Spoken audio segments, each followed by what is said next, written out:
You ask Tiger to calculate. This deals with linear inequalities with one unknown.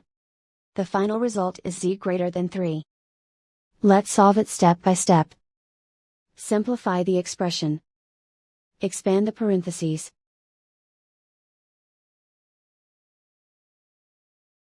Simplify the arithmetic.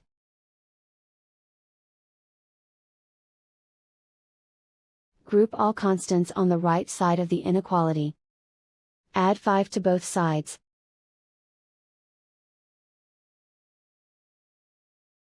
Simplify the arithmetic.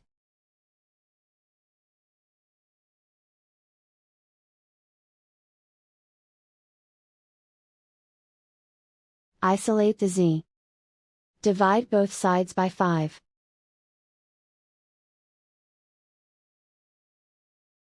Simplify the fraction.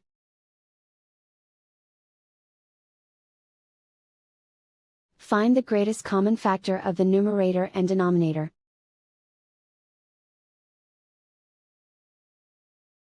Factor out and cancel the greatest common factor.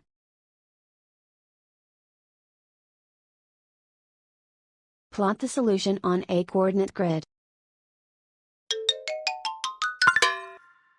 And so the final result is z greater than 3.